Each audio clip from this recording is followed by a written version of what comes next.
Howdy, howdy, howdy, this is Ryan Acid Heads Murphy with another episode of the How to Make a Game series. So the first video, rambly and repetitive as it tended to get, towards the end especially. Sorry, I just tend to do that. But it was kind of theory. It was more, you know, theoretical in nature, I guess. Because it's easy for me to say, well, you have an idea and then you need to flesh that idea out and so on and so forth. It's another thing to be able to put that into practice, so I'm going to show you how you actually do it. So what I've got open here, and I know that, ooh, this is super exciting, but I've got Open Office open here, so I'm going to show you how to actually do this. So what I've got here is this is Seventh Sanctum. It's a random generator. This is their story generator, and I'm not even going to read them. I'm just going to take the top 4 generated stories, and I am going to paste them in here.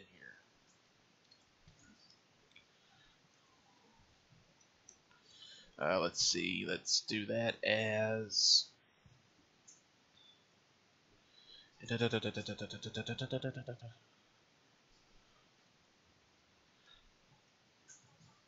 okay, why are you not letting me do this?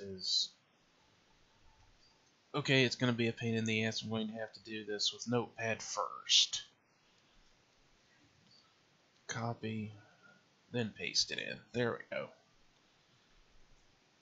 There are always ways around problems. Now, I made the text nice and big, so you should be able to read it. I'm going to have to... Okay, so we've got 4 different prompts here. What we're going to do is take what we like out of... there's only 3.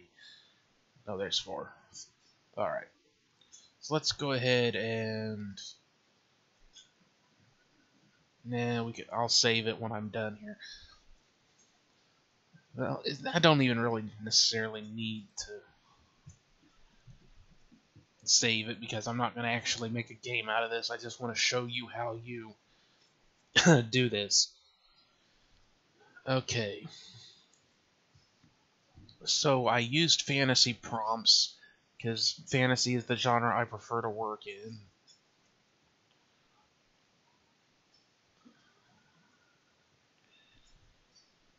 So let's look at these. The story is about a necromancer who is in debt to a witch hunter. That's actually kind of interesting. Starts in a universe where space travel occurs by magical means. We're kind of wandering into 40k territory here, but it still could be interesting. Story begins with spying and ends with an addiction. Okay. It's a drama. Story is about magicians. It takes place in a star-spanning magical empire. We're getting kind of repetitive here already. A sudden increase in dangerous monsters is a major plot element. Okay, this is a tale about disillusionment. Story is about a queen, a dissatisfied prince, a noble, and an unconfident queen. Okay, it starts on our world after a disaster brought about the return of magic in a magical universe. Random generators, you can't prevent them from sometimes getting goofy. So the story begins with an insight, climaxes with an infiltration, and ends with a birth. Okay, we could do something with that. Nature of magic is changing, and that plays an important role in the story. This is a tale about how people are a lot alike. The story is about a cartographer who has a demonic connection. It takes place on a site of ancient ruins. The need to protect someone so a prophecy comes true is an important part of the story. Okay, so we've actually got a lot we can work with here. About the only thing I think I saw that didn't seem like something we could work with is that it's the return of magic here in our world. So let's go ahead and just delete that. So what we're going to do is start rearranging some of these things. Or actually what we really need is a second file here. Let's bring up WordPad. You're not going to be able to see this because... Oh yeah, you can. I forgot I've got this on screen capture, not window. Actually, let's do this. Just do that. Yes, I want open office. Open over here. There we go. So, WordPad, Open Office, they're interchangeable. They're both really good programs, I find, for doing this sort of thing. So, this is how you start. And actually, my assignment to you as a fledgling game designer is to sit your ass down and do this. You don't have to use Seventh Sanctum, just type in random story prompt generator or something, or random game title generator, anything, random game generator, anything that gives you an idea seed. Because my philosophy is all about organic growth. It is the most personal way you can make something, whether you're writing, because this method is absolutely awesome for anybody who's suffering writer's block as well. But, don't set out to make a game and base it on something that you already like, because then you're just copying people. Don't be a copycat, okay? If you really want to learn how to make a game, you want to learn how to write stories that are all your own, you need to learn how to take something small, an idea seed, and then grow it into something that's bigger. Let it flower, let it grow into the tree, whatever metaphor you want to use, and it's yours. It's okay to draw inspiration from things you love, and sometimes I even use old games as kind of very basic frameworks for my games. Again, it's just so I can keep moving. I don't want to get bogged down in minutia. And when I say framework, I'm talking about things like how many enemies do you put in the game? And, where do you put those enemies? How many enemies, how many bosses? Those things don't really matter in the long run. What matters is that there's an interesting story, and that the enemies are enough of a threat to justify them being in the game, while not being such a pain in the ass that it takes forever and ever and ever to get through the game. Now, that depends entirely on the game you're making. Now, the last game I released, Jack Hoth, The Legendary Journey, is a comedy game, but I intentionally contrasted the comedy with kind of hard fighting. You have to really fight your way through. It's very tactical. You have to use your skills and stuff to win. Okay, but we're not to that point yet. We're just talking about the initial idea here. So, a necromancer who is in debt to a witch hunter, we can do something with that. I need to make this bigger so you can read it easier. There we go.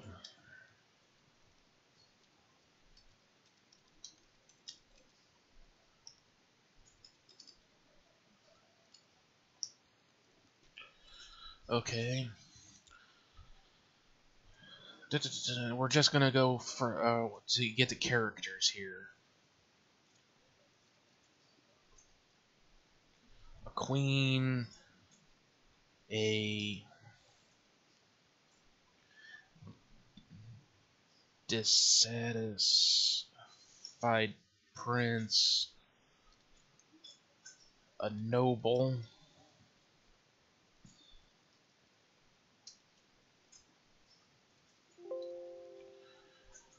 and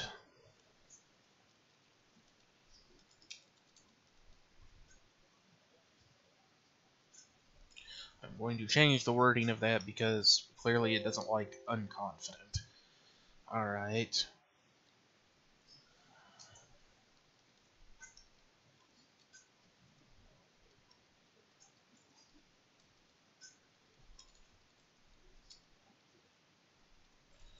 A cartographer who has a demonic connection. So 1, 2, 3, 4, 5, 6. 6 characters. That's not too bad. We can make a group out of that. Now, obviously, not every game you're going to want to make, regardless of the genre, is going to have groups of characters like this. But it's kind of the classic RPG thing of having a party, a group of characters that goes out on this adventure they're going to go out on. Okay, so then we're going to drop down a little bit, and then we're going to go into story. Or actually, let's go ahead and do the setting. So, a universe where travel occurs by magical means, space travel. So,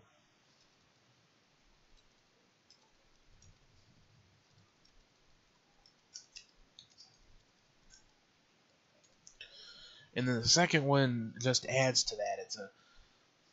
Takes place in a star-spanning magical in an empire.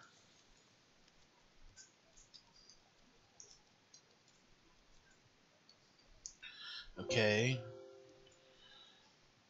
The nature of magic is changing, and that plays an important role in the story. See, I don't think I want to mess with something like that, so let's just go ahead and get rid of that.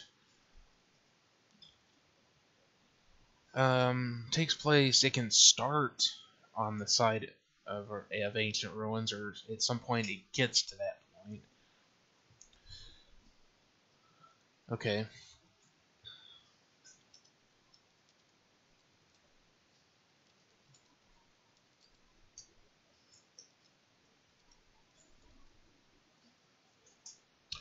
All right. So the cartographer, who, if you're not familiar with that word, is someone who makes maps. He will be found on the side of ancient ruins. So we're gonna get some. We're starting to get some character stuff going on here. Okay, so let's get to the story. Let's see it. So, the story begins with spying, ends with an addiction.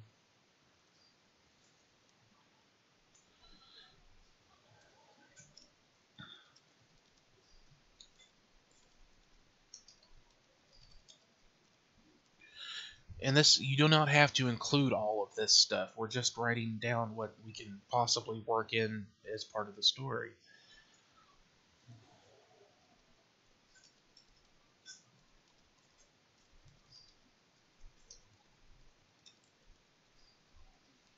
There's a sudden increase in dangerous monsters.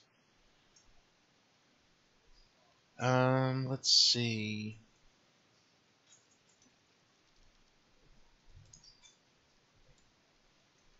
Which that could be interesting. That's actually what I'm already doing, the Grimstone game, actually. With an insight, climaxes with an infiltration, and ends with a birth. Okay.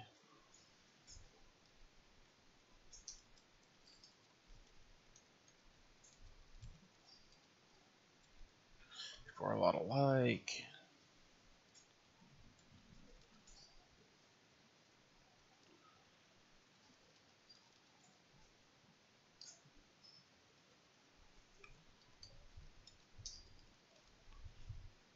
I'm not spelling that right.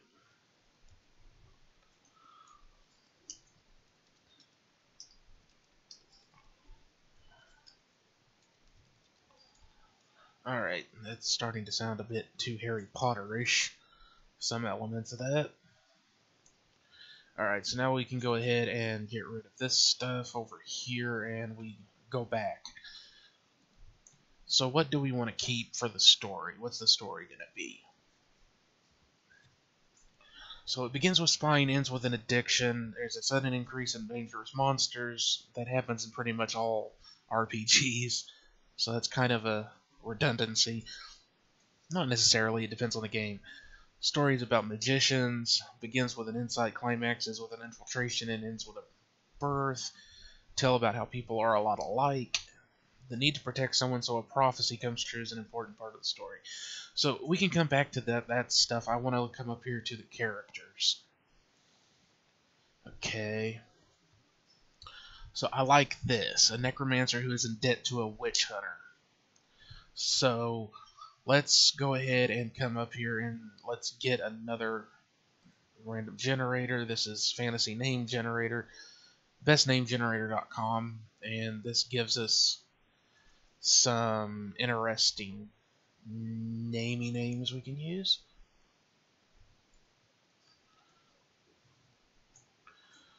So I use this one quite a bit.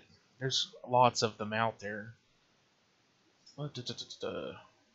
This is also a good one, fantasynamegenerators.com. That's from 40K. Interesting. Okay. So, do we want to go with fantasy names or real names?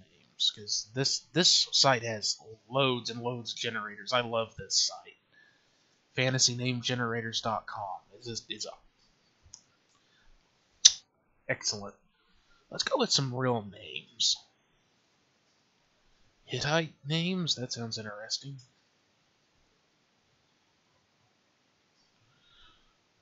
You shitty? Yeah, I'm not doing that one. But that's funny that it would pop that up. Okay, that's a little bit much. Let's see. Colonial American names?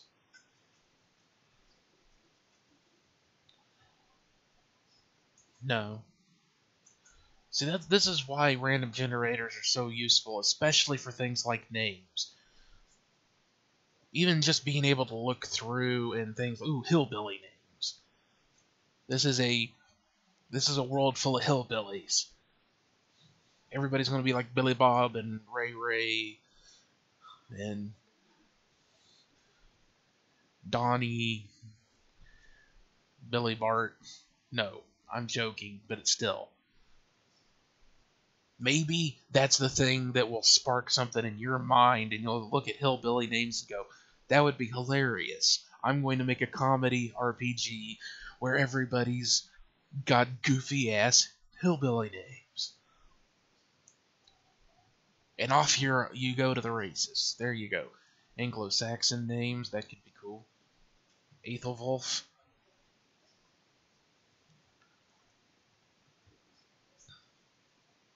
You see, this I kind of like. I like this. So let's just pull some of these names here into another file.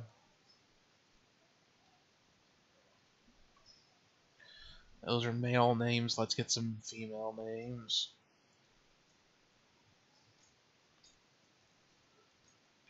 It gives us some names to work with. So we got Aethelwolf. Let's just go ahead and grab that one because I like that one. Aethelwolf. Aethelwolf the Necromancer. So let me just pull this over to the other screen.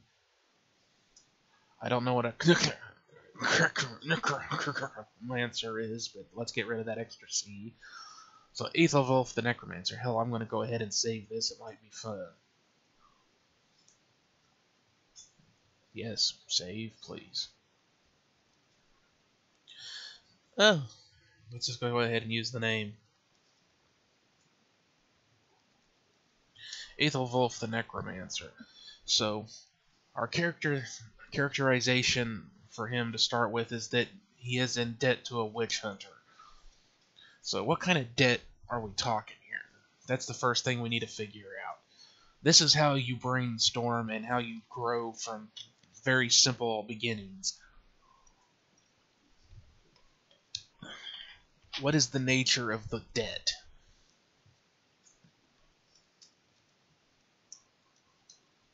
He isn't. He is in debt to a witch hunter. Okay. So, perhaps this is a world where necromancy in and of itself isn't outlawed or anything, but it's frowned upon. Because, let's say, just because of the nature of that type of magic, they have a tendency to do things that they ought not to. Because you have to keep in mind, necromancy, it doesn't just mean raising the dead and creating undead monsters. Necromancy is anything to do with death, including speaking to the dead. Consider the H.P. Lovecraft story. I forget the name of it. Which one is that? But it's about a necromancer, and he raises the dead in order to learn their secrets.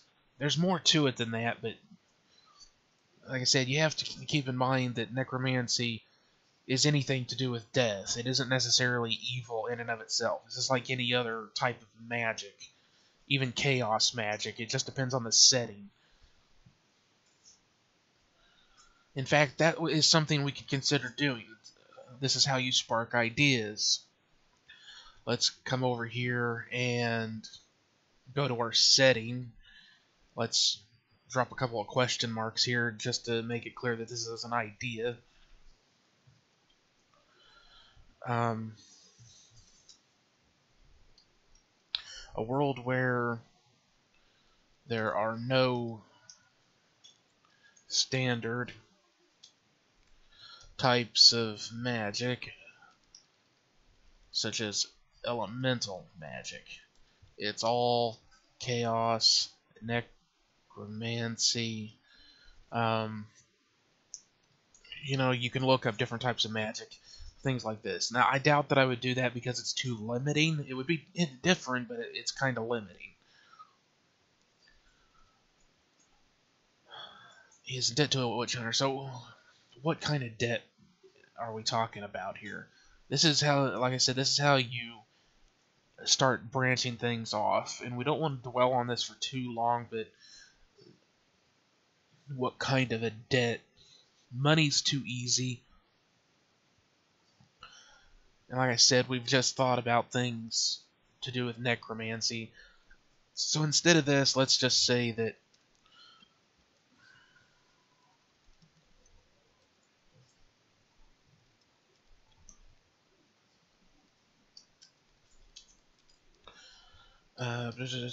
those who practice it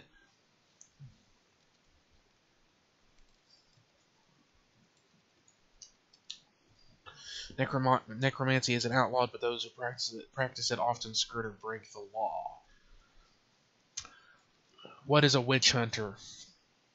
See, what we're doing here is we're taking this little thing, this one little sentence, a name, an occupation, and this little bit of randomly generated background information. He is in debt to a witch hunter, and we're using that as a seed to grow from. So what's a witch hunter?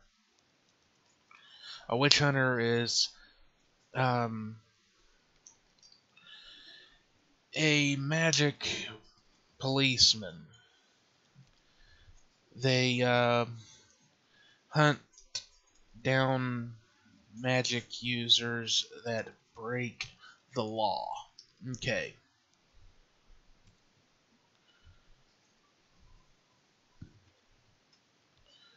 So now we're getting some setting information that we can work with and grow from.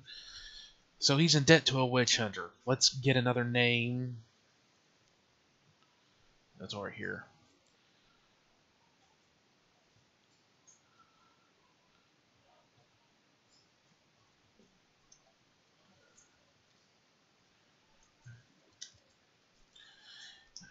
Our corrupt Cuthbert of Brede is a corrupt witch hunter that often blackmails magic users instead of pressing charges against them. Alright. So now we actually have something we can start working off of that gives us a story. So Aethelwulf the Necromancer, he is in debt to this witch hunter, Cuthbert of Brede. He's a corrupt witch hunter that often blackmails magic users instead of pressing charges against them. So we're getting into some world building, and we're giving this guy a backstory. Okay. So then there's a queen, and we can go back to Seventh Sanctum here. Go to generator types, characters. Let's see. Quick character generator. No. General character generator, yes. So we need regular female. No, this is all appearances and stuff. I need something to help with backstory.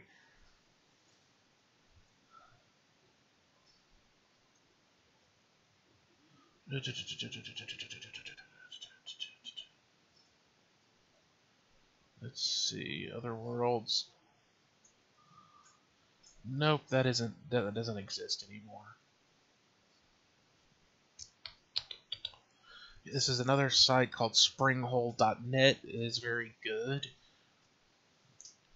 So let's see, random generators. We need character generators, character detail generators. A motivation generator is a good place to start. So,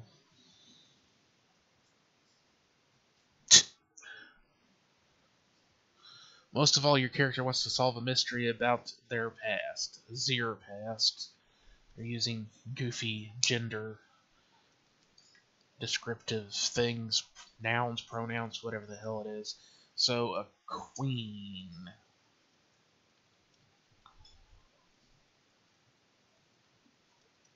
Their past.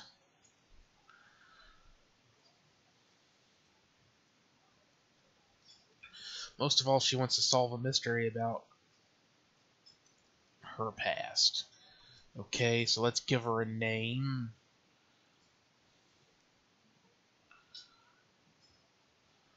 I like this one. Istrid of Leinster. A queen. Most of all, she wants to solve a mystery about her past. Okay, a dissatisfied prince. And this will be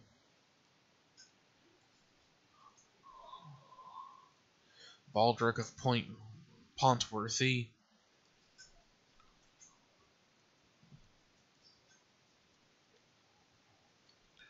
Dissatisfied prince. Now let's go ahead and go back here. Let's get a motivation. I don't want to do that because it's too similar to Grimstone. Would do almost anything to be attractive. Okay, these two work very well together and make for an interesting possibilities.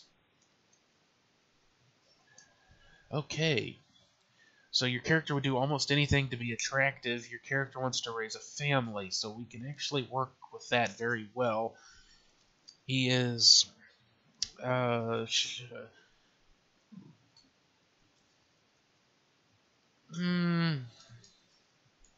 he is kind of ugly. His home life was terrible, and all he wants is to have a loving family. Okay, so that makes for an interesting character. His notice none of these motivations are saving the world. I never like to do characters who their sole interest in what's happening, what's taking place, is that they want to save the world. I always want them to have a reason for doing what they're doing, even if it's not a good reason. Okay. And then I'm going to actually bring up this and go back over. No, where are you? There we go. Real names, and it was Anglo-Saxon names. Female names, because the rest of these I don't care for. Bayhild.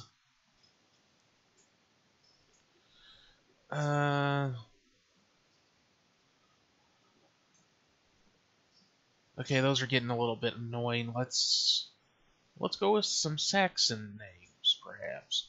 Where's S? There's S. S-A... Shakespearean names? No, we don't have Saxons in here, huh?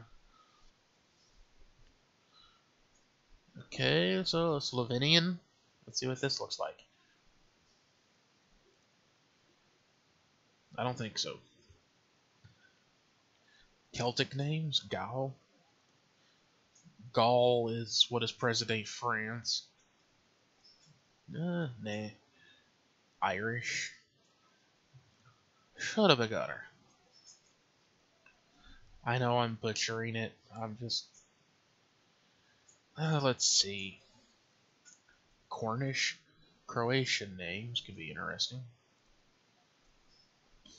Nah. Hey. Old High German names? So it'd be very similar to the Anglo-Saxon, because that's what the Saxons were Germanic. And the Normans were essentially what's today France, as in Normandy. Let's see. Hey.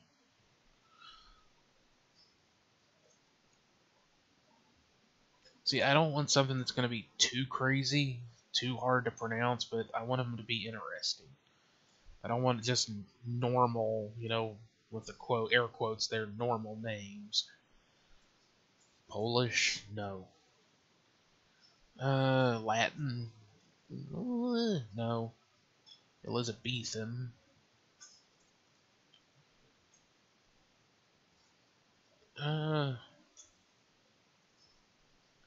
No. Again, a little too...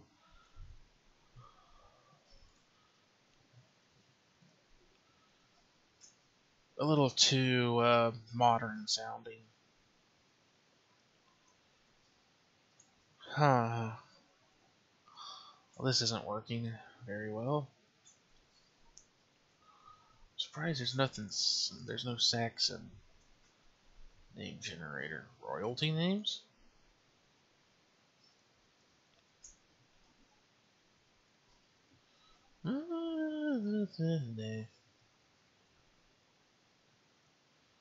Might just have to go back to the Anglo-Saxon names. Otherwise, it won't look right. Agatha? Okay, that'll work. So we're gonna have Agatha of...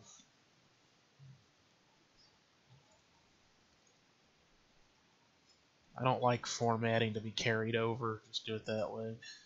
Agatha of Strathwaite. Watt. No, I needed a noble, so that's male. Not necessarily, but we're kind of alternating.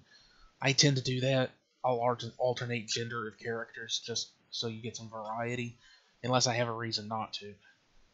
Sebald. Sure.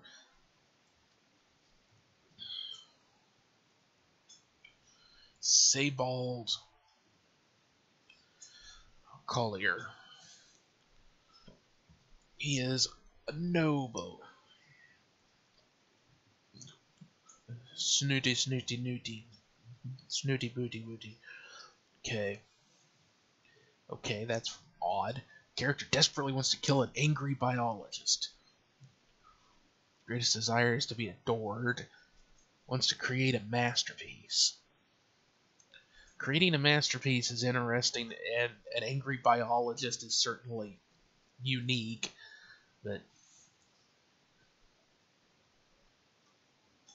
wants to retrieve a stolen item. That could work.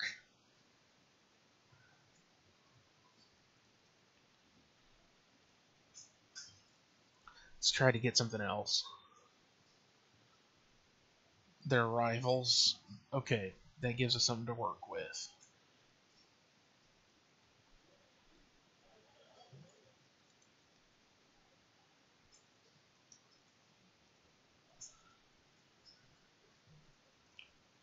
Desperately wants to retrieve a stolen item and defeat his rivals. Alright, Agatha of Strathwaite. Wait, she is not confident. This is a character trait.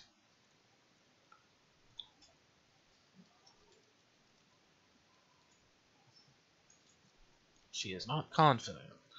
Alright, character would do almost anything to win the approval of a major villain. That's interesting. Okay, all of these are actually quite interesting. So, let's actually take this stuff and put it over here so I can rewrite it. So, should do almost anything to win the approval of a major villain.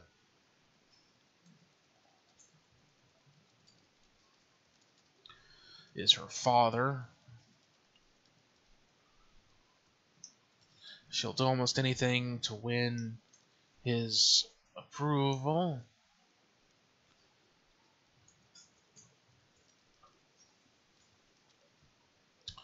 I don't know about proving a hypothesis. We'll skip that one. It's possibly interesting, but I don't know. We can put that as a maybe at the end here. She'll do almost anything to win his approval. And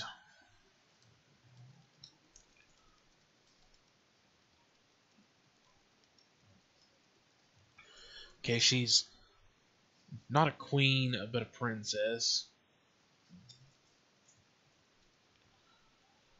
And we already have a potential way to work in that whole ends with a birth possibility, because we've got Baldric here, who's ugly, but and just all he really wants in life is to have a family, a loving family. And then we've got Agatha here, is she's a princess, and she wants to establish her own country.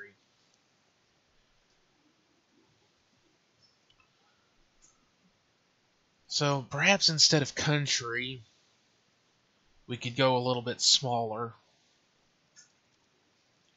City-state. So now we're creating something else about the setting, which we can come back over here.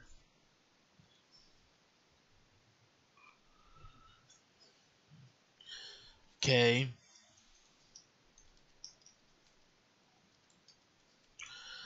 Lays on. Da, da, da, da, da.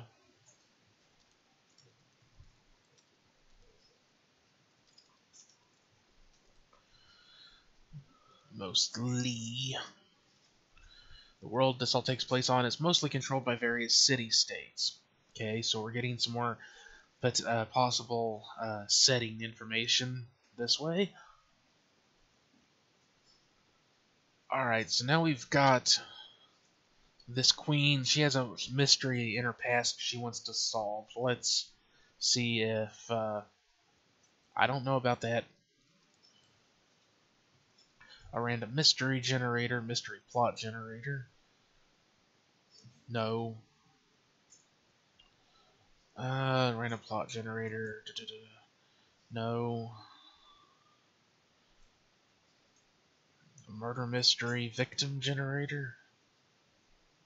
No. Let's see. 20 mystery story ideas, the right practice. Okay, so this is the rightpractice.com. Let's see what their ideas are. Crime solving story ideas. See, I don't necessarily want crimes. This is personal mysteries.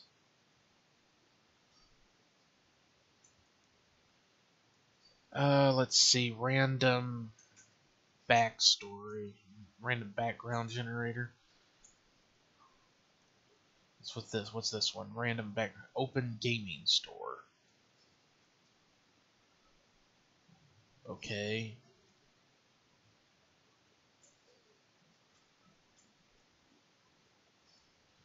Okay, so human. Sure. Background. Well, this isn't too bad. I'm gonna have to save this one.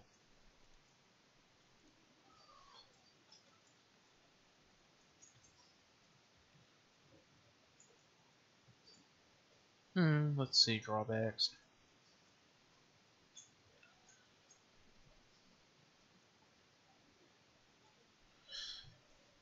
Accessible. Yeah, interesting. You want others to accept you. You believe you're special and worthy of merit. You are self-conscious about your social flaws and breaches of etiquette. Rejection is among your greatest fears. You might go to extraordinary lengths to be accepted by or seek favor from your peers. You gain access to the dependent drawback.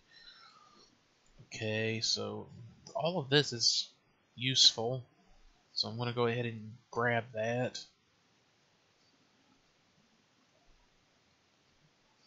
Yeah, that sucks.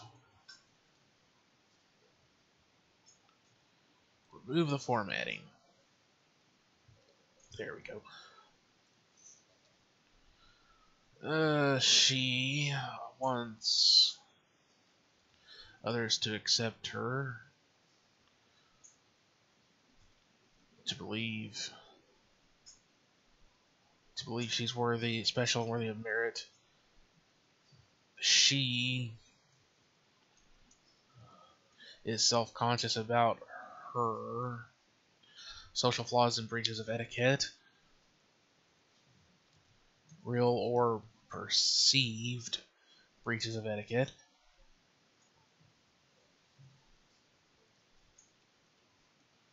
Rejection is among her greatest fears. She might go to extraordinary lengths to be accepted by or seek favor from her peers. So that's all good stuff. I like that, but it's still not what I need. I need something in the background. Character biography generator? No. Let's see. Let's just go back to Springhole. Random generators. We need backstory and origin generators. Here we go. Backstory idea generator.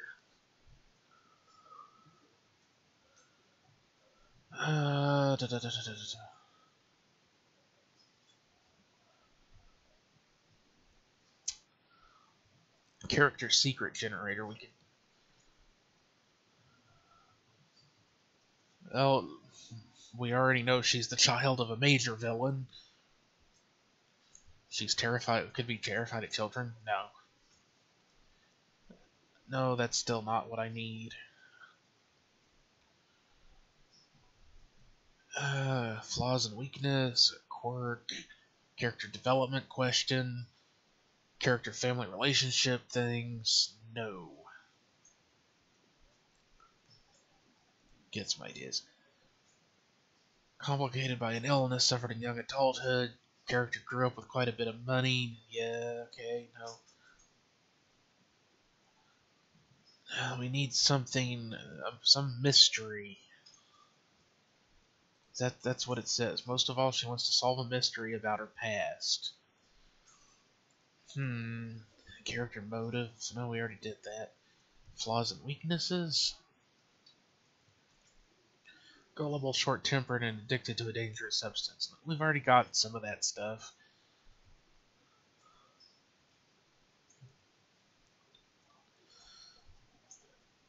Well, her father's a major villain, so it might be a little bit on the nose, a little bit too obvious, but let's go ahead and put in parentheses here. No, we can just put down the mystery. So let's say something to do with her mother.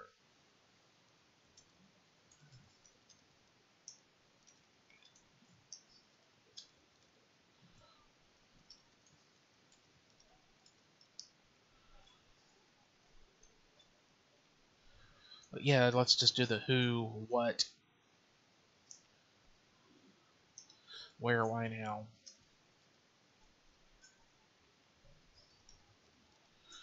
Who, what, where she is.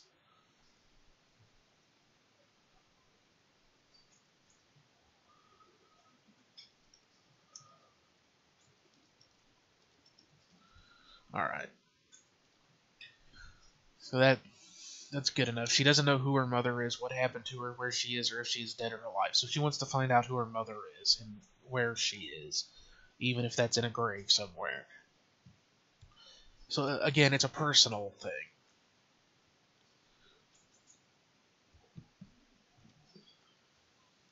So we've got some stuff to work with on characters. We still have one more, actually. We've got our cartographer.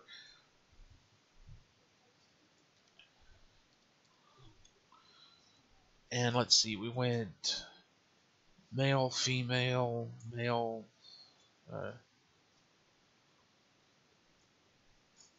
male, female. So, let's see. That's what, 3 guys and 2 girls. Let's go ahead and make the cartographer female. Anglo-Saxon name generator. Good grief. Good. I don't know how the hell you'd pronounce that.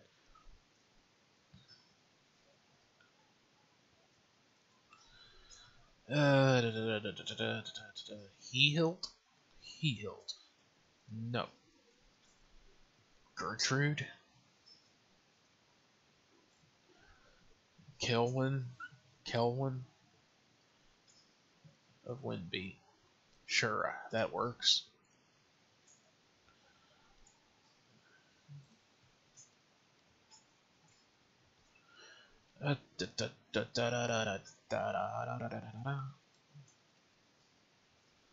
Cartographer.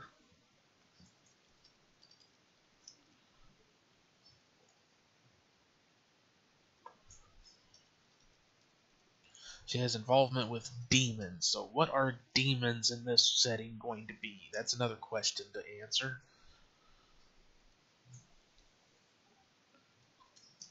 Go ahead and type it down. What are demons in this setting? So,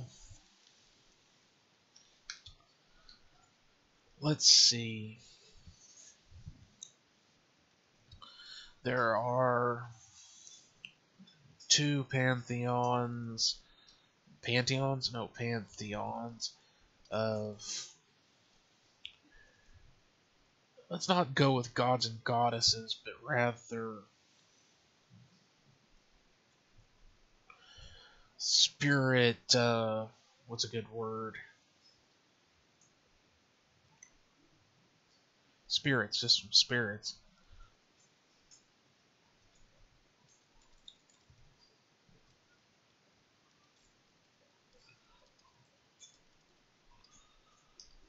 Okay, and now we can go ahead and go up here to fantasy names, and let's look at something interesting. Kaiju names? Interesting, but no. Goddess, God, no. Deathworm? I don't know what a deathworm is. Non-magic users, no. Let's see. Monster names. Mist Brood. Let's use that. Demon dark spirits are called Mist Brood.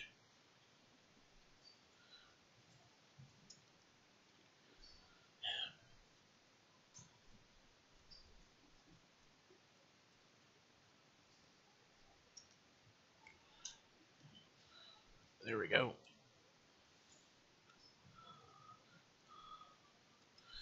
And we need a name for... There we go. Right above it.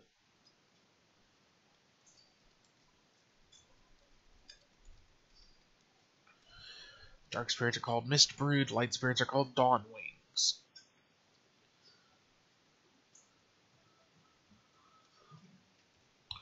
So, let's get back to character motivations. No. We've already got a character that wants to have a family. Make others happy. No. Unforgettable piece of art. No. A rule. No. Protect the peace. No. No. No. No. Lift curse. No. Maybe.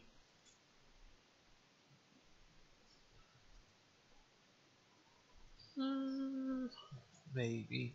Nah. No. That could work. I don't need to copy that.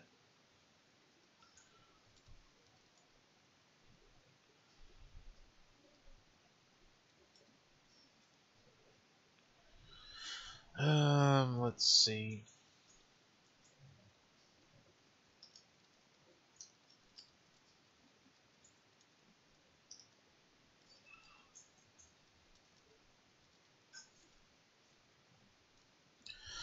She's the wife of an abusive spouse and wants to get away from him.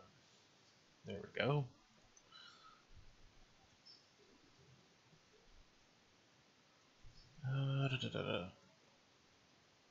Create a masterpiece, so yes.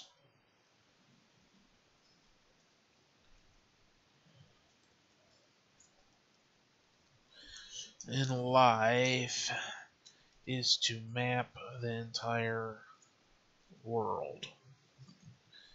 So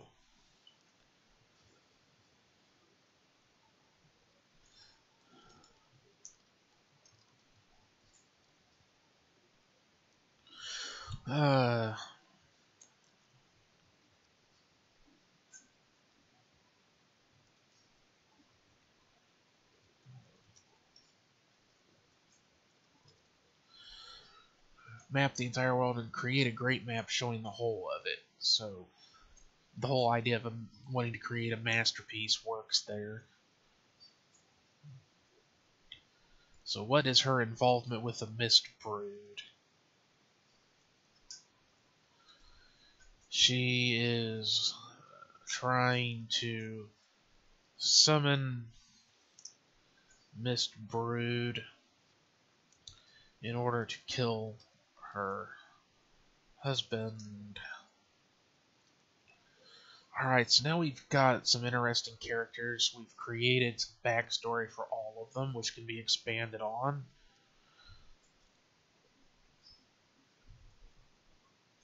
I think I'm going to go ahead and skip the star travel thing. I'm not going to use it.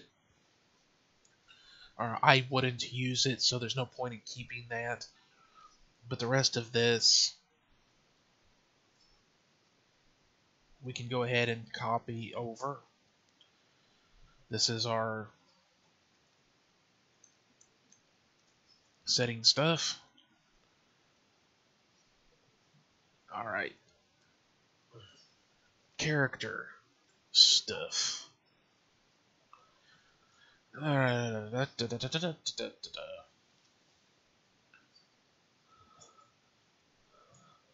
Get rid of the question and leave the answer.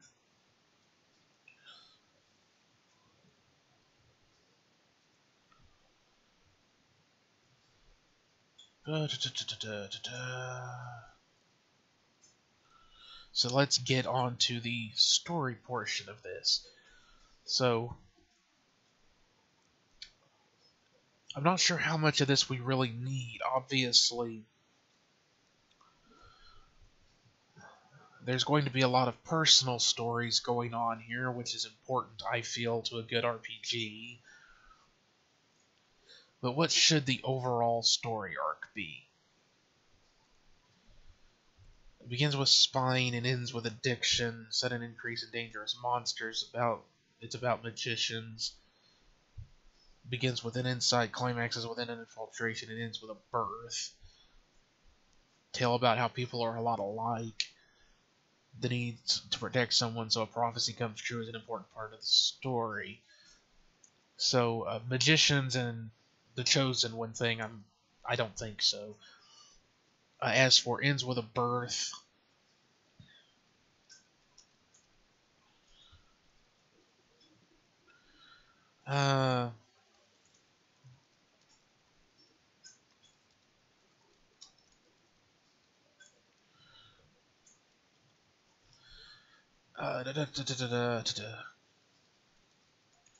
potential romance between the prince and princess, player controlled, so you put it in the hands of the player whether they let them get together or not.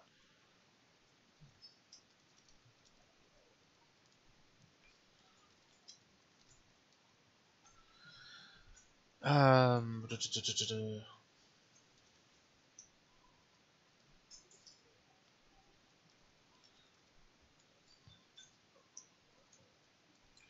So that's how we work in the whole ending with a birth thing if the player decides to go that route for those characters. So let's see. See, none of this stuff is really popping at me now. So let's go ahead and come back here to Springhole and go to genre, plot, and story prompt generators. Let's see.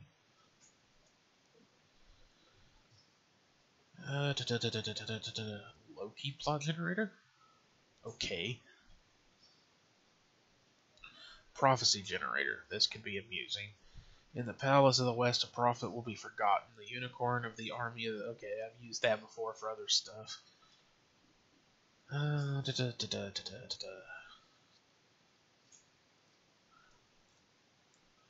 Minor villain suddenly dies. It's revealed that a minor villain is really from the future. Minor protagonist decides there's no other option than to make a deal with the main villain. Really random Plototron. Mutant zombie kidnaps an army of monsters with the help of a lost city. Okay. A giant princess sets fire to the kingdom and discovers a blaster. Boy, that is really random. An assassin unexpectedly attacks a minor villain. A minor protagonist suddenly gets a strange power. Suddenly a huge explosion occurs. A minor villain.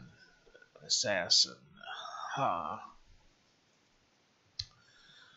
Let's try something else. Main villain decides there's no other option than to make a deal with the main character.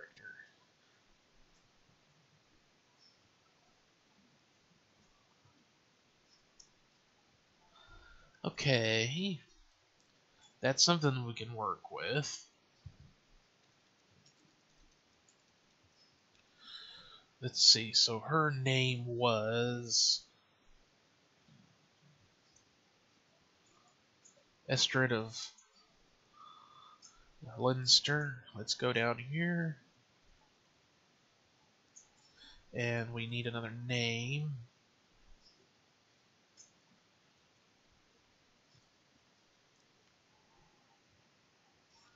Ednoth. That'll do. That will not do.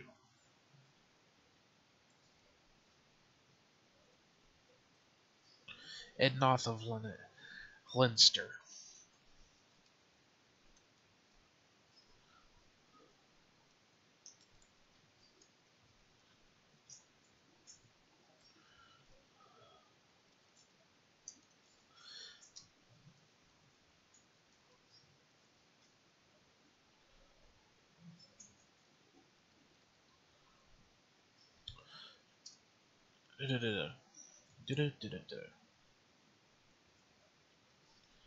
So the main villain, Ednoth of Leinster, a rich merchant and head of the Council of Leinster. Let's just go ahead and put in parentheses here.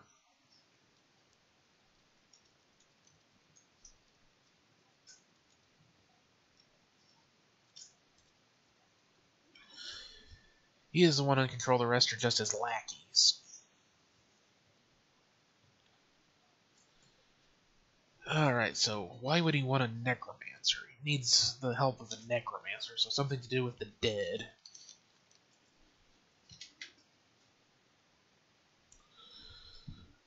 Alrighty.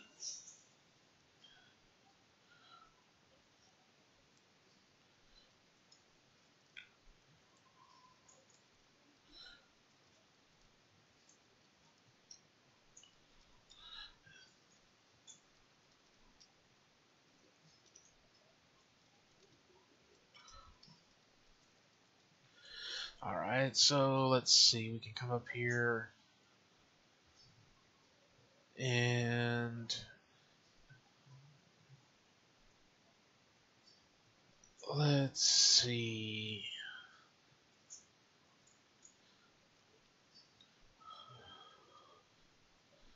This gets us to the next area, Pontworthy.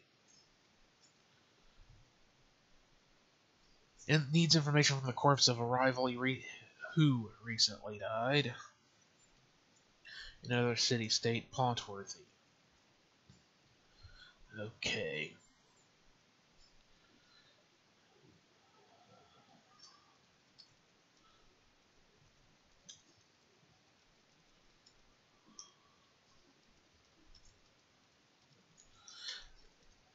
Is it done? You meet the prince, their son of the dead man, youngest brother of 5, random number. I didn't look, I just hit a number on the number pad over there. So youngest brother of 5. Let's just be nice, type it up that way. Okay.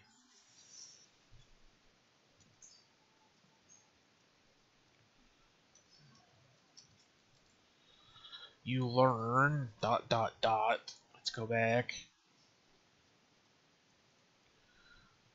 No. A volcano erupts. No.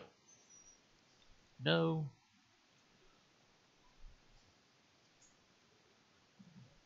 They must act soon to save the world. I don't know if I want to do a world-saving plot.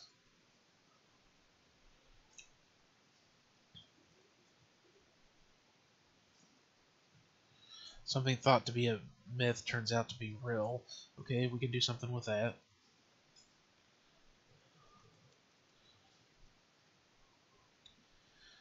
Uh...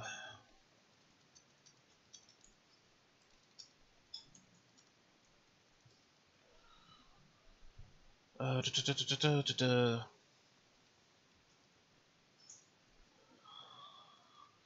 Ednoth wants it to help him start a war against some of the other city-states that he's been at odds with for decades. Okay. So we've got something that's we don't have a guy who's trying to take over the world. He's a greedy, self-absorbed, realistic kind of a villain who has found that this relic is real, and it's a powerful magic relic that could help him win a war against these other city-states, something that normally wouldn't be possible because no city-state has enough people and power to ever really challenge the others militarily. And this is just the way it's been for a long time, so we can kind of go up here and type that down. States are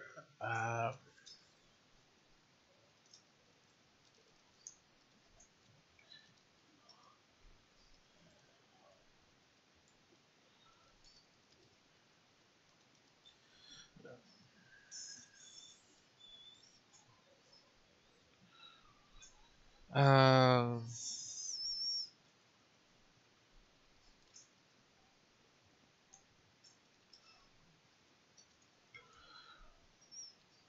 so the city-states are not powerful enough to challenge each other militarily, so they resort to assassination, alliances, betrayals, and other plots. So that is his goal.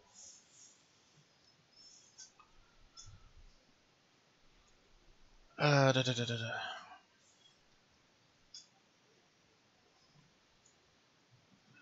So let's see.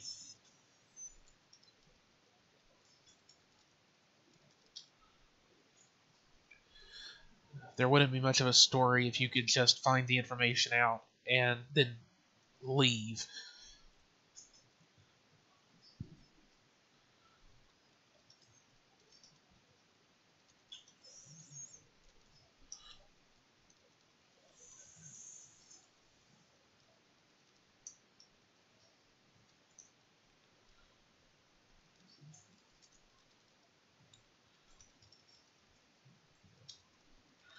Alright, so he tries to have the group killed, including his daughter. They escape. The race is on to get to the relic first.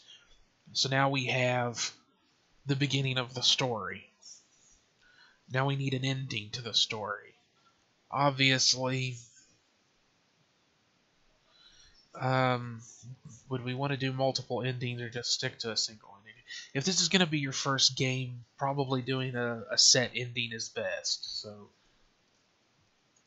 we'll go with the obvious ending.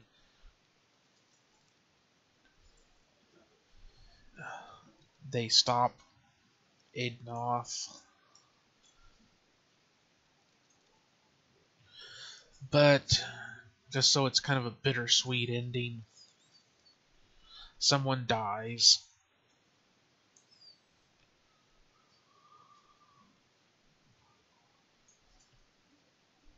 Let's see. What a member of the party dies.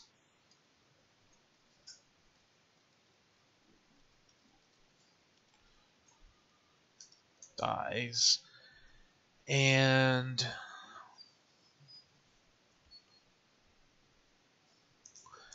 let's see.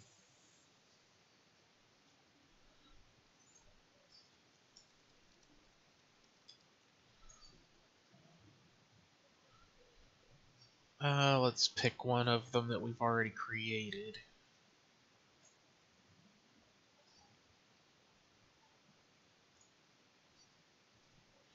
Oh, I went with her the wrong one, didn't I?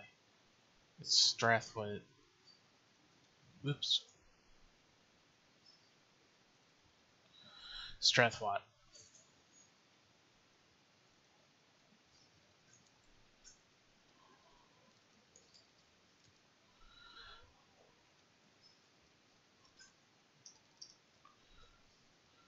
Alright. So, this is how you apply what I talked about in the first video. Okay? This may not be the most entertaining video, but if you really want to learn how to do this stuff, this is how you do it. You know, this is how you start with not very much and get something that you can work with and make a game. And keep in mind, I did all this in real time in front of you in a little over an hour at this point. So, you can do this. Now, I'm fast and I'm good at it because I've had a lot of practice. But anyone can do this stuff. It's just a matter of sitting down and looking at it.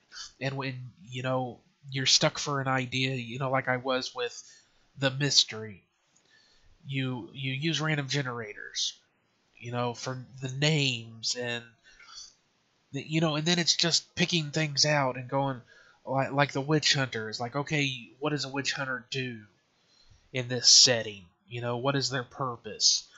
You know, are we going to say that there are just flat out evil people that need to be hunted down? Or, you know, are witch hunters there because certain types of magic are outlawed and they hunt those people down? What do they do? You know, so, and my mind went to, well, if necromancy isn't going to be outlawed, then, you know, and necromancy is probably the most dark of any of the so-called dark magics, you know, that are just supposed to be inherently bad. And I don't want to go the Warhammer Fantasy world route of, ooh, all chaos is always evil because reasons. So a witch hunter is basically a magic policeman. They hunt down people that abuse magic power, their abilities, and break the law with them. And then, of course, there was the thing about the cartographer who deals with demons. Well, what are demons in this setting? And we arrive at the idea of, okay, I didn't want to do traditional demons or even gods and goddesses, so the idea of oppositional forces is fine, yin and yang. And we can even actually expand on that, as a matter of fact, and instead of just having two, let's actually get a triumvirate, I think is what it would be called. fantasy names, and we use the monster names here. And let's see. The Evil Fiend. Oh, that's a creative monster name.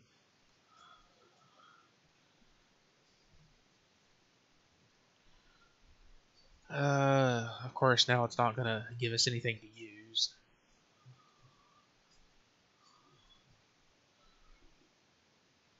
It's amazing that sometimes what you need is just right there, right off the bat, and then other times you can just refresh these things endlessly and not get anything you can use.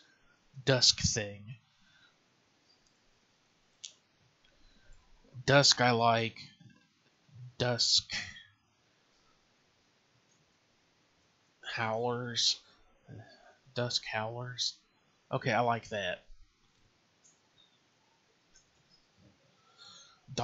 Mist Brood. Dawn Wings. Let's see, so we got Dark Light. Let's go with Twilight.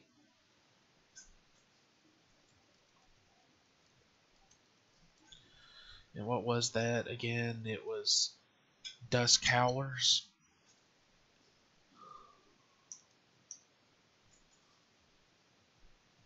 Dusk Howlers. Okay. So we've actually got 3. We could even expand on that and possibly go for 4. Let's look at here.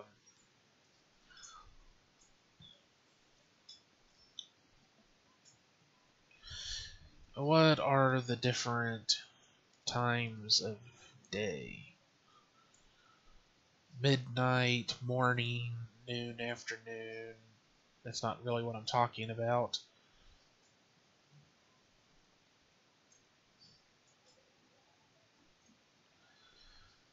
Uh, 7 times a day. No, this is too technical. I wanted more along the lines of twilight and, dusk. Those types of words.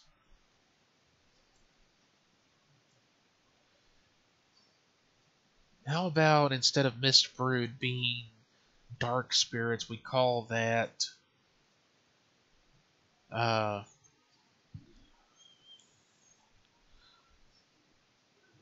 let's see, the Mist Brood. To me, that brings to mind not darkness, but something that's born in fog.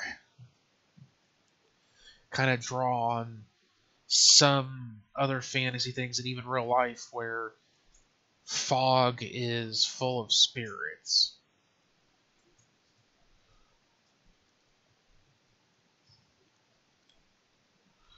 Fog and mist spirits are called the Mist Brood.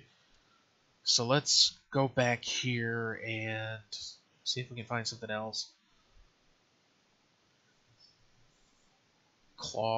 Gloom Claws. That's not bad.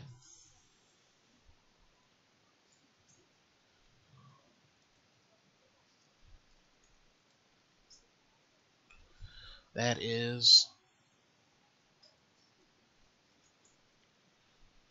Gloom Claws, okay. So instead of trying to deal with evil or the dark spirits, because these aren't good and evil, they're just different spirits born of different things. You can actually go with weather in general, but they're associated primarily with things like fog and mist. Okay, the Mist Brood. So this gives us kind of this world's version of gods and goddesses, but also the fae folk sort of things. And this is something that we can work with a lot later on. We know that it's city-states rather than countries or kingdoms and empires and that sort of stuff. Let's see.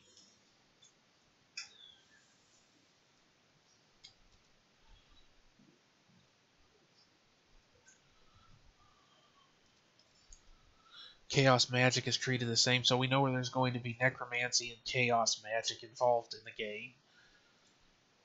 That was just a thought my mind went to, as chaos magic. Because those are usually the two things that are just supposed to automatically be evil, is necromancy and chaos magic. Alright. So yeah, like I said, this is how you do this. It's the practical application of all the stuff I talked about in the first video, at least when it comes to taking an idea and expanding on it, fleshing it out. This is what you should do before you ever open up your software. Okay, this is how you start to make a game. You sit down and you spend some time brainstorming, and you use random generators if you need them for different things, and you figure out what your game is going to be about. Okay, if you want to do this style of RPG, if you want to do something completely different, the process will be different, but not greatly different. Because even if you want to make something completely different to an RPG, like a puzzle game, you still need to sit down and figure out what the game's going to be. Okay, it's not enough to just decide the mechanic behind the puzzle. You need everything else. You need a theme. Okay? You know, at the very least, you need to figure out what the game is going to be. And RPGs are all about, at least the kind of RPGs I prefer to make, there's going to be combat. We can already figure out some things about combat, so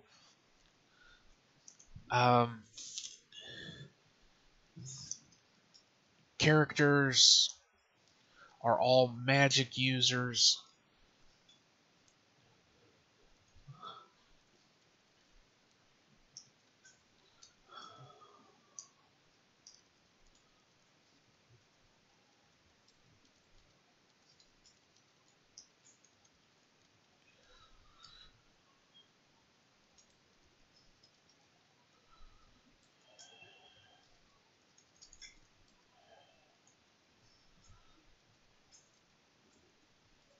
Okay. So, again, what kind of combat is the game going to have? Well, we can pull from our first story prompt that the whole thing is about magicians, so they're all magic users. They all use magic in some way. We don't have to worry about that right now, although if you want to knock that out in your first session of brainstorming, that's fine. This is a progressive process. It's something you do over time. And you should always, you should work for a little while, then go do something else. Even let it sit for a day or so without messing with it, then come back and look at it again, and work at it some more, and brainstorm some more. But right here, so we know they're all going to be magic users, so that means that we need to focus on spell casting rather than physical combat. We'll have enemies that are physical combatants, and they can be very dangerous for magicians. So that's definitely a thing to put in. So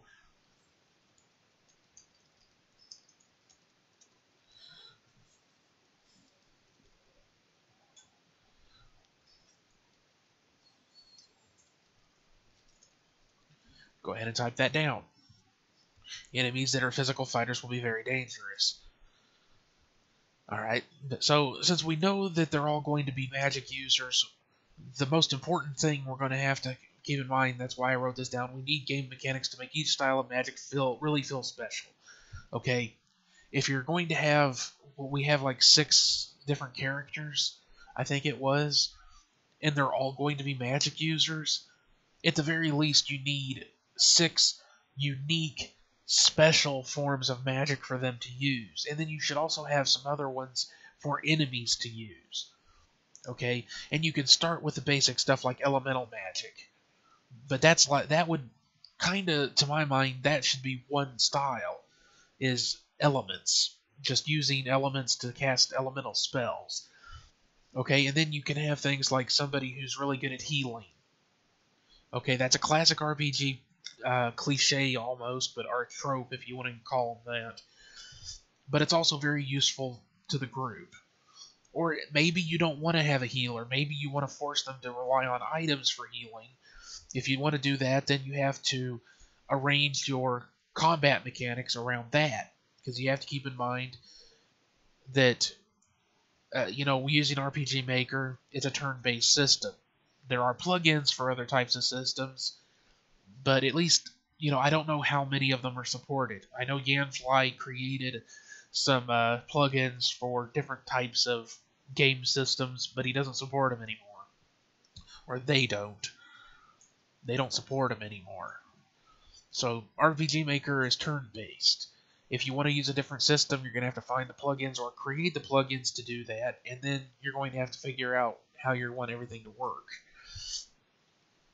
But in the case of using a turn-based system, you have to keep in mind different things, like if you're going to force them to use items to heal, and you don't want them to be able to heal endlessly, because there are plugins, Yanfly has an instant casting plugin, so you can use items and stuff instant, and it doesn't use up your turn. So you have to remember to balance things, if you're going to force them to use up items and turns to heal, that has to be considered as, in your balancing when it comes to your mechanics. Okay? But as for back to types of spellcasters. So like I said, you can have someone who's an elementalist. You can have someone that's a healer. Someone who does buffs and debuffs. Okay? You can have somebody that focuses on, like necromancy would be potentially things like getting information about enemies and cursing your enemies, which not necessarily debuffs, but like DOT stuff, damage over time effects, life-stealing magic. A lot of this stuff is just obvious, kind of cliche or stereotypical or tropey stuff, whatever you want to call it. But it does give each type of magic its own flavor. Chaos magic, it can be unpredictable. And you can make that as simple as that it's a type of magic that focuses a lot on combat spells, but it has really high variance on damage output. Like, I can bring up RPG Maker right quick. Well, I don't need to bring it up, I can just explain it. So, when you create a skill in RPG Maker, it has a variation, or a variance percentage rate for damage, so you don't always deal the exact same amount of damage. And it's the default is 20%, so it'll go 20% higher or lower. So for, say, a Chaos Mage, that, like I said, perhaps they have a lot of damage-dealing spells, but they have a very high variation, you could have it at, say, 60 or 75% variation. So if you have a spell that would normally deal 100 damage, it could do as little as 25 damage or as high as 175. So it would mean that occasionally they're going to deal a hell of a lot more damage than they normally would. Well, I say normally, than a spellcaster of the same level would. But by the same token, a lot of the time they're going to be doing less damage. So it's a give and take thing. And there are also ways to create spells with random effects and stuff like that. So it's possible to create a Chaos Mage that is kind of random in what they do, but potentially very powerful at the same time. So, let's see.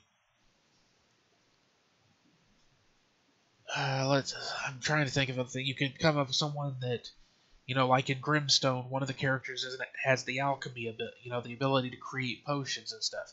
You could have one of these guys, or we could have one of these guys, have the ability to craft stuff, and that could be part of what makes their discipline unique. So, if you're gonna go heavily into magic, and this is true of all classes, make sure everything's unique. Okay, don't have 20 different classes and they're all just very slight variations on each other. You know, if you are looking at your different classes when you're making an RPG, and there's entire groups of them, or even just two of them, where you look at them and go, these are basically the same thing, you don't need both. Combine the two, or do something to make them stand out apart from each other. At least one gimmick. Each class should have at least one gimmick that makes it special, that makes it stand out, that makes it useful. Okay? There's nothing worse in an RPG than having useless characters. Well, there are worse things, terrible stories. There's lots of bad things that you can have for RPGs. But when it comes to characters, being useless is the worst thing you can have for a character to be. Don't do it. Give them something that makes them stand out. We could actually have, another Yanfly plugin for RPG Maker. The entire party of 6 people could be in the party at the same time. We don't have to be restricted to 4 or whatever. But if you only want 4 in the party at a time, and you have to choose between the other 2 possible party members, don't make it to where any of them are obvious don't picks. Okay? Which is kind of a clumsy way of saying that they're useless. Don't do that. And again, this is all coming just from the ideas, little sparks of inspiration just from looking at random prompts. Keep in mind, that's how we started. We started with 4 random writing prompts, and all the rest of this, we've got characters, we've got a setting, we've got a story, and we've even got the beginnings of some of the things that we'll be using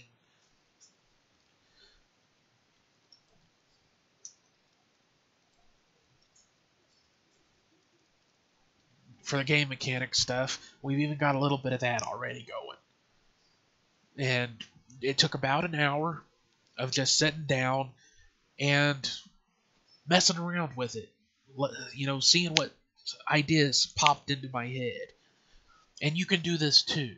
This is how you should how you should start off when you're going to make a game. Don't open up the software, especially if it's your first time making a game. Don't open up your software first. You're going to just sit there staring at it, not knowing what you're wanting to do or what you're going to do. Sit down, either pen and paper or text files or something, and just brainstorm. If you need to use random generators, use them. Okay? Don't get bogged down. Keep moving. And let your mind just play. If you're a writer and you're having writer's block, do this. Okay? You don't even have to use the stuff you came up with. The idea is to get the creative juices flowing. That's the important thing. And a lot of it, as you would have seen watching through the rest of the video, is just looking at things and associating, asking questions. Like we started off with, one of the random prompts was a necromancer who is in debt to a witch hunter. Yes, brainstorming, very important. If you're going to start to make a game, you need to know what you're going to do before you start trying to make it. That's the point of this video. But no, what I'm saying here, I'm recapping, I'm wrapping up. Okay?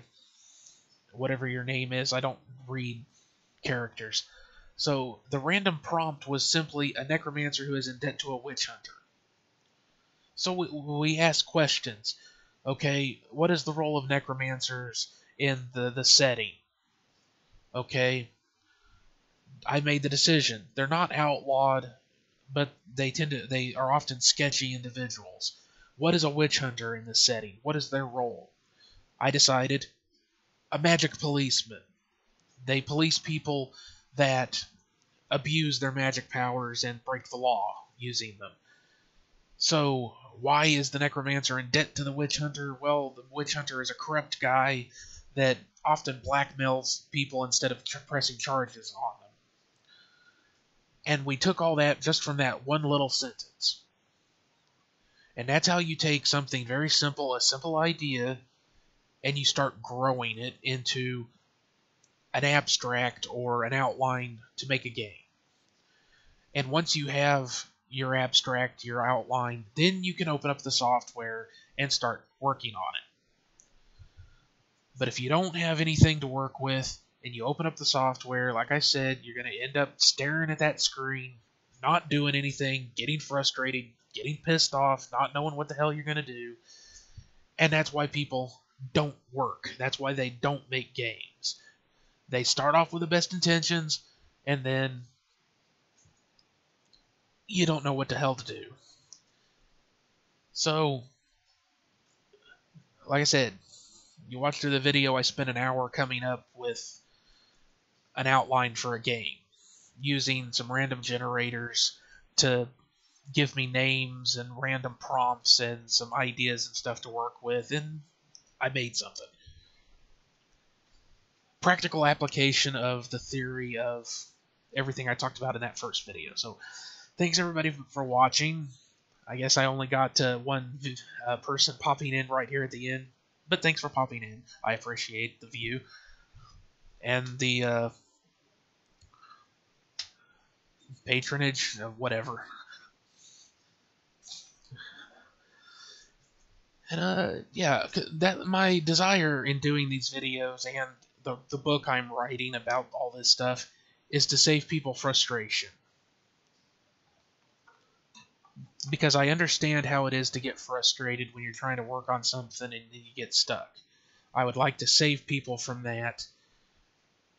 And I have always found, at least for myself, that the best way to avoid getting frustrated is to always have something to work on and to have a path to follow.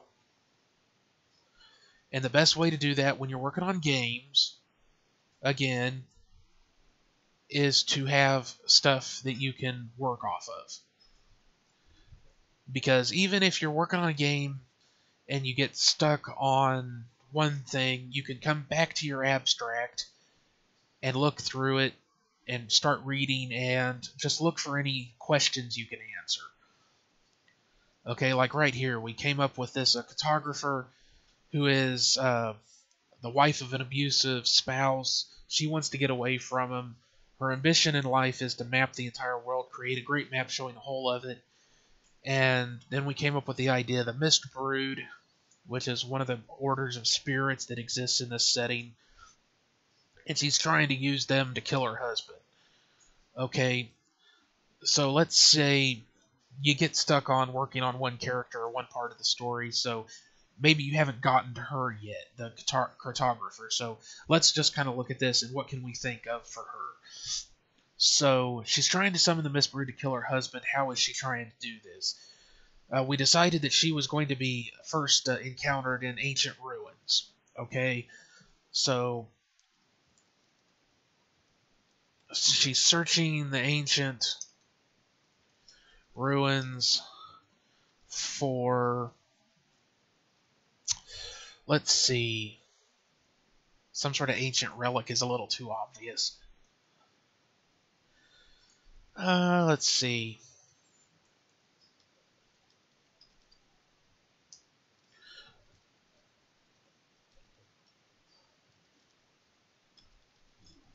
Alright, so she's searching the ancient ruins for clues on how to summon Mist Brood that can do what she wants. So now we have a little bit of extra stuff for her story. Let's keep going. Alright.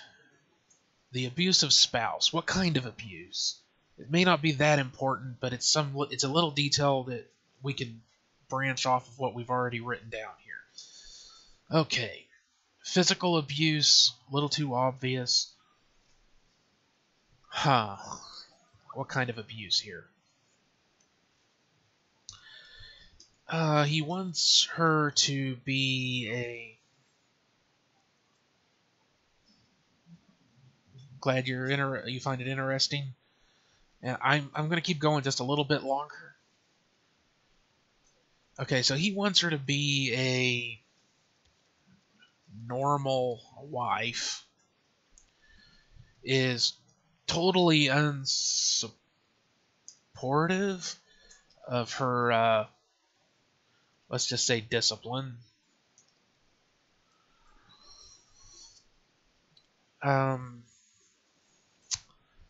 That's not really abuse. That's just being a bad husband.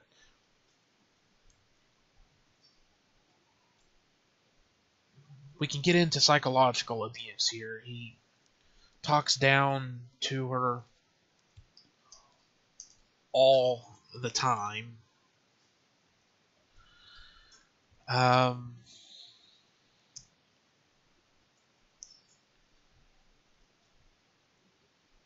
Let's see.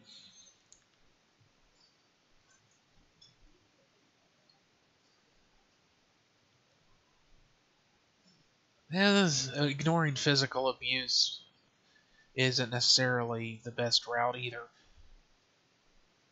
Sometimes he smacks her when she hasn't kept up with the household.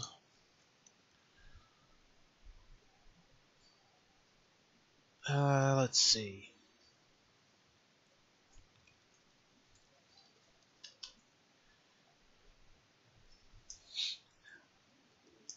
Generally, he's an asshole. I think we've already established that, but why not? Generally, he's an asshole. Alright, so what else can we come up with for her? Why is she stuck? Why can't she just leave?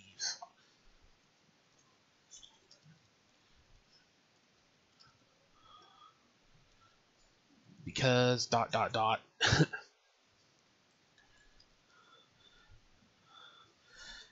Why can't she leave? Am I actually doing a manual representation of thinking? Yeah, more or less. She can't leave because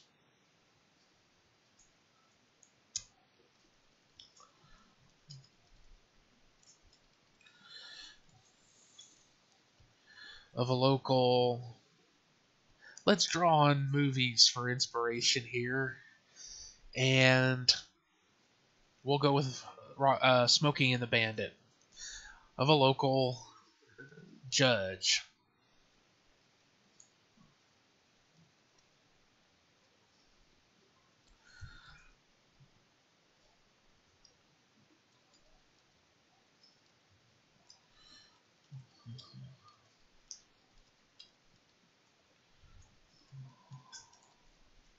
Let's call them constables instead of cops.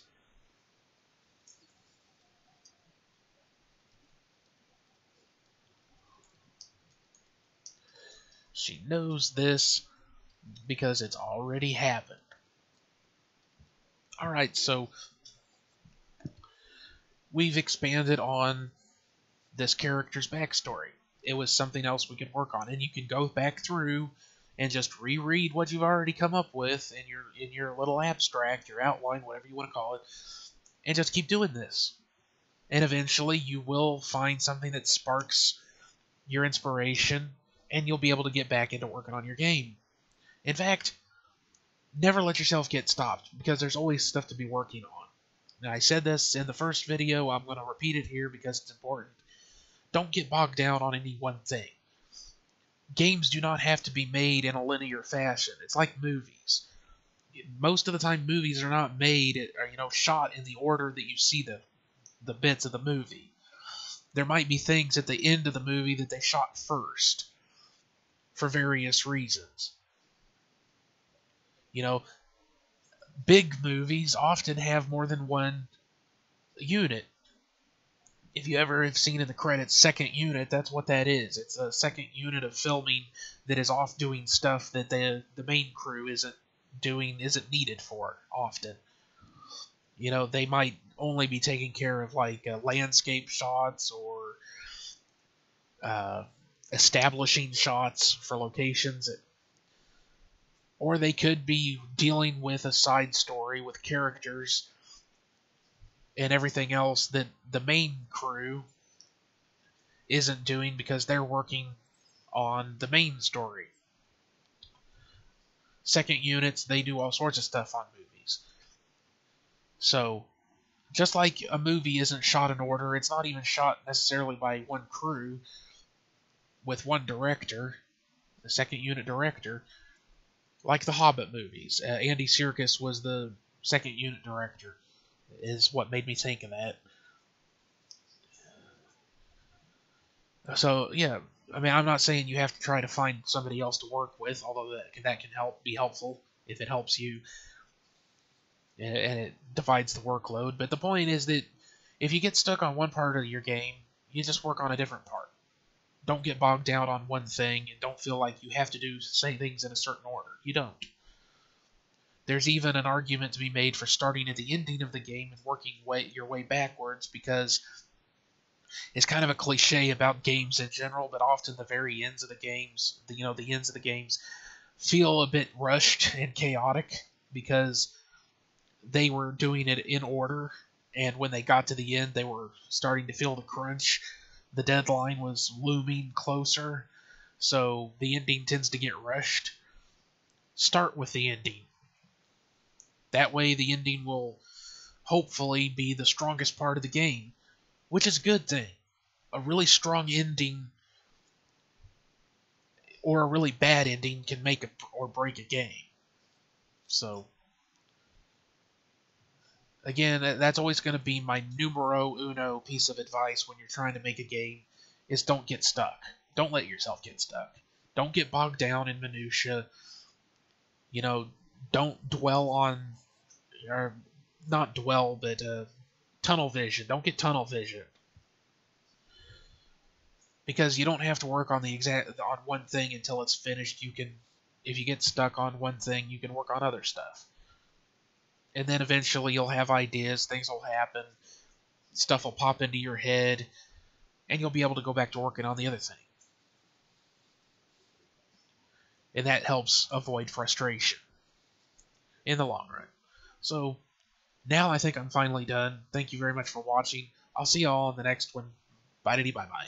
Oh, and don't forget the YouTube stuff, like, subscribe, hit the bell, comment, share the video, all that yada yada yada nonsense. It's very much appreciated. I'm not saying it's not important at all. I appreciate it very much so, but I don't know, I just don't like talking about it. Feels like begging in a way, I suppose, to me. But it is how you grow your channel, so please do it. And thank you very much for watching. Bye-bye.